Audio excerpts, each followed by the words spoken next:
First step for any content piece is what you're going to do is come over here and create a report. A topic is different in every country, like a keyword is different in every country. So you're going to select your country over here, the top where you want to write the topic for. And we're supporting a lot of languages right now, and more languages are coming out as well. So it doesn't matter which language you're using. We have which language you want to go for. We have so many that it's going to be fine for just about anybody.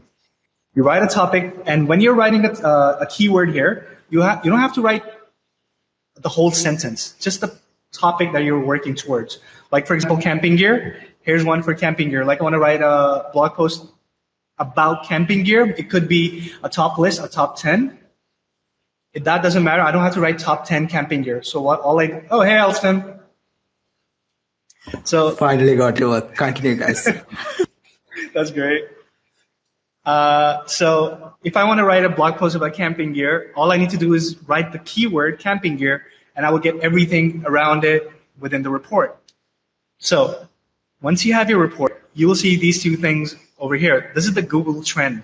The Google trend shows you the average searches that Google has seen over the years for this particular keyword. It doesn't mean that this is great volume or bad volume. It just shows the overall search volume, search trend, basically, for a keyword that is happening over the years. So the older a keyword is, the longer history you would be able to see in this graph. Like, for example, this is from 2004, and the latest one is 2021. And as you can see, in 2004, people used to camp a lot, and 2021, people don't camp a lot as much. Well, of course, digitalization, TikTok, Snapchat, Instagram, makes sense, right? This is how you understand what topic you're going to work at. And also pandemic, right? That's also a reason. Let me see. Okay. Let's say it happened. Okay. 7th and 8th. Let's say it started right here at the first month of 2019. I wouldn't say it dropped a lot. People were still searching for camping gear, maybe because they want to sleep out in their lawn. So even with COVID, I would say technically by the data that people were still searching for camping gear. That is interesting. Okay, and this is the search volume, the actual search volume coming directly from Google AdWords. This gives you an idea of how many people are actually searching for it on a monthly basis. Like, you can expect 5 or 3% of this traffic at most if you're ranking in the top 5, let's say. So if it's 61,000, you divide that, you get a percentage of 3%. And if you rank on it, that's still pretty good traffic. So the overview portion of it basically is there to give you an idea of what the entire thing is all about. The intents are the keywords that we create using our keyword generator from Brand Overflow.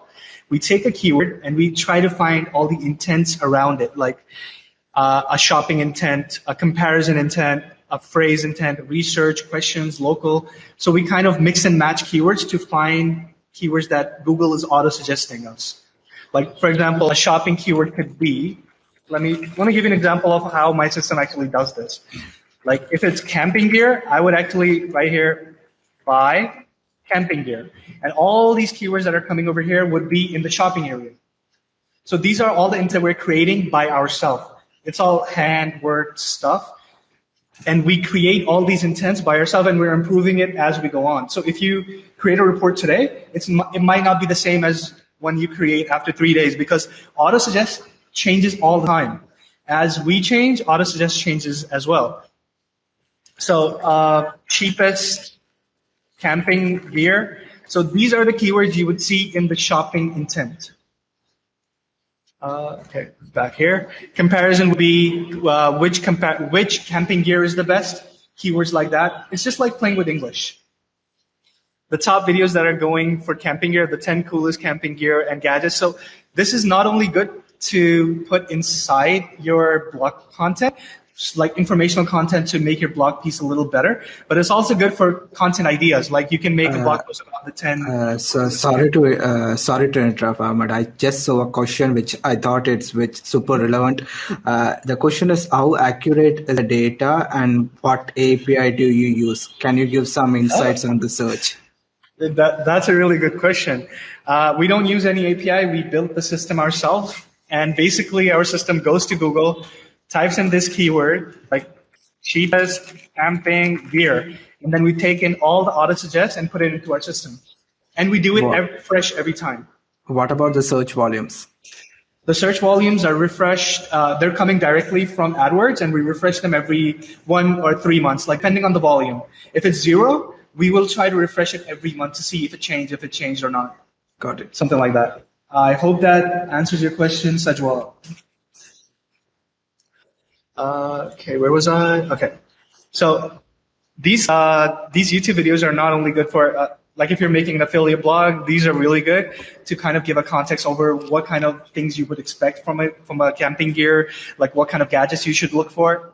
And if you don't want to include these in your blog, it's really a good idea to go through these videos and come up with content ideas for your own. Like if you have a camping gear affiliate marketing blog, these are the topics that you should be writing for, because these are the top watched videos on YouTube, right?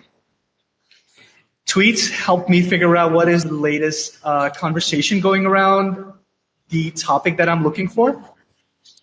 These would pretty much help me to figure out what kind of angle I would take against it, for it, what to avoid, what to further add into my content piece. Related searches and breakout searches are from Google Trends directly. Let me give you an idea. So a lot of people ask us where we get this data from, and it's that we try to keep our data directly from Google in every case. Either it's from Google Search, from Google Trends, from AdWords, directly from Reddit. We have very little third-party APIs. So because everything is built into Brand Overflow. Okay, let me start with camping gear. So this is the interest over time within the past 12 months in Germany. United States. Here we go. This is more like graph we were looking at. Here are the top states: Utah, Wyoming, Oregon. Here are the latest related queries: toddler camping gear. Like, if this is a breakout query, that means people are going to camp right now and they're looking for camping gear, especially for toddlers. So they have very, very small children. So if you're creating a blog piece, you need to write about children apparently in camping gear. I don't know how I would write that, because this is a keyword that came from a customer that I was trying to test out. I don't have any interest in camping gear, by the way. So I would pretty much write about what kind of camping gear you would need for a toddler, all the safety precautions, the lotions, the mosquito, everything, pretty much everything from mosquitoes to sleeping to food, everything. I would include that in my content. Okay, sorry to interrupt. The source is like Google Trends data is coming through. So let's say, for example, if they are the country, for example, United States is the popular one. If I'm looking into something like Sri Lanka or India, then there's a trend data sometimes not found or something like that for the smallest keyword. So if there's, for example, this one where it does not show any sub-region, then we won't show this data inside TopicMojo. Exactly. Because I cannot make up data. I cannot assume it is popular in Sri Lanka. Like, for example, in Pakistan, it's not going to be all that. I don't think people can just too spiked.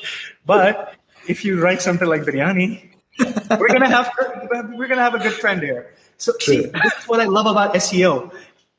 No matter what happens, every keyword has a different life in every country. This is what I love about SEO so much. Sajwal. Okay, where was I? Okay, so these YouTube videos are not only good for like if you're making an affiliate blog, these are really good to kind of give a context over what kind of things you would expect from a camping gear, like what kind of gadgets you should look for. And if you don't want to include these in your blog, it's really a good idea to go through these videos and come up with content ideas for your own. Like if you have a camping gear affiliate marketing blog, these are the topics that you should be writing for, because these are the top watched videos on YouTube, right? Tweets help me figure out what is the latest conversation going around the topic that I'm looking for. These would pretty much help me to figure out what kind of angle I would take against it, for it, what to avoid, what to further add into my content piece. Related searches and breakout searches are from Google Trends directly. Let me there at one click. The forums part is really fun, actually. So if you're writing a blog post about something, you want to get the right backlinks as well. This is not only going to give you the right conversations on forums happening all around the internet, it's also going to help you get link opportunities, like in forums and communities. You can go there and link your topic, your blog post. This is really good for people, for bloggers especially. That's what I was thinking here, that people can just go to these forums, put up their register there, put up their link, tell them how this post can, their content could help you learn more about camping and outdoor gears or whatever. Or you could even be part of a bigger forum to help your blog get more traffic and clicks, affiliate sales. Who knows? A lot of people are doing Amazon affiliate marketing lately as well, and this is the thing that's going to help you get that traffic. Not only is it going to help you get those conversations, but also help you get traffic via link opportunities. And also, just to add a bit importance on the form, this is one of the most important, because with communities we can identify intent of the searches. For example, we just enter one topic idea, but when we go into this topic, every section we see a lot of intent on what they are looking for, what are the long tail keywords they are looking for. For example, we might think this is the primary keyword, but our target audience might be searching for something completely even not including our main keyword. So when we go through this topic and how they are conversioning with each other, what are they are talking, what are the words they are using. For example, everyone we say search engine optimization, but a non-techie guy would not know, and he will simply type website ranking or Google ranking or something like that. That's the same concept, and we can get that idea through this community discussions. That is absolutely correct. And yeah, long tail keywords is a great way to look at the forums area. It's like maybe you're targeting the wrong keywords, and I could also do a little of automation, remove this part, keep this part as a title, get the keywords out, and get you search volumes for that.